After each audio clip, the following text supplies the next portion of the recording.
The students were mostly in their early 20s, very young. They're in a program called Biindigen, which is Ojibwe for come in. It's an entrance program to many courses at Red River College, but specifically for Aboriginal people. So mostly young and very funny people, hilarious actually, and many fluent speakers, and many from the north. So it's for them probably their first experience with living in the city.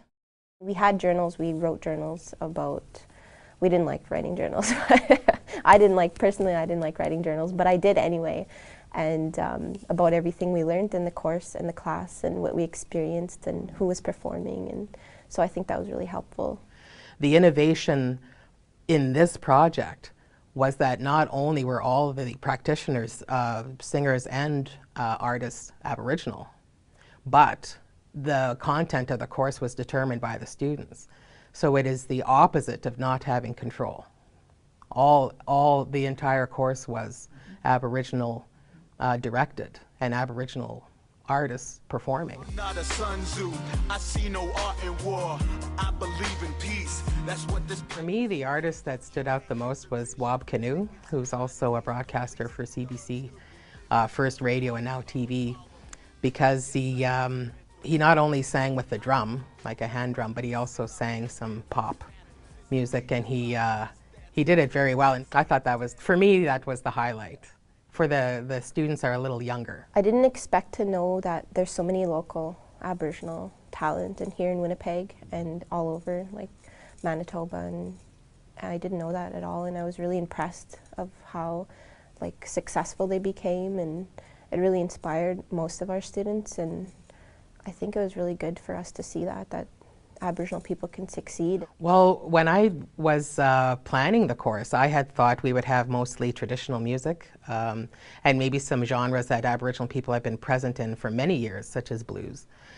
But to begin with, I had the students tell me what they would like to listen to, who they would like to see. And I don't know why I was surprised, but I was very surprised that a lot of it was quite current. You know, they wanted to see rap, they wanted to go to a recording studio, they wanted to, you know, hip hop, and so we did.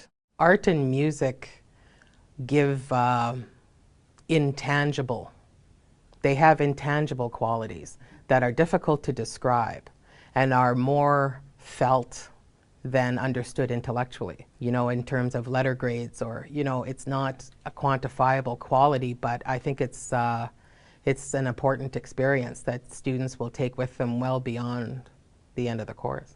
I think it's really important that we don't forget where we came from and who we are, and art and music, that's a good way to bring it out in each and every one of us. And I'm very glad that we have this course, and I'm glad that I had the opportunity to come to this course. And I think that they should keep it in the curriculum because it's really important to us, for the ones who don't know about their culture but are Aboriginal and don't know their background. As one of our students said, it would be nice if we had the opportunity, you know, once a week to learn something of our culture, whether it's music or whether it's art, because both music and art, Aboriginal music and art, are rich traditions. It would definitely heighten Red River's reputation within the Aboriginal community, because most of the Aboriginal musicians I spoke to have known of the college, but were not aware of the programs that we did. And so it's creating a profile of Red River in the Aboriginal community. I think the students, I would hope the students have attained some sort of cultural pride, you know, for who we are, who we were, you know, who we continue to be as Aboriginal people, because it's not necessarily the story you would see on TV, you know, on a news broadcast, but to see that we are a rich, vibrant culture of Aboriginal people, and we are powerful. That's what I hope the students got.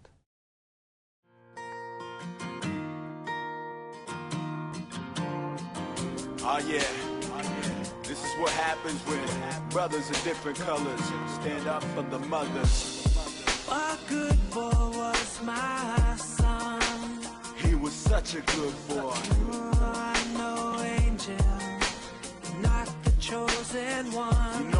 no angel. On that day he did One love, nothing wrong. peace in heaven. Those bullets did Matthew not Dumas. belong. He started as a good boy, but died in the hood, boy. The city is a jungle, so look out for the woods, boy. Criminal appearance, aboriginal appearance. Took the wrong way home, now he's walking with the spirits. Don't get caught in the hysterics, I'm just talking with my lyrics. Just trying to let my kids live without the interference. It's bigger than the boy shot and cop who pulled the trigger. It's a product of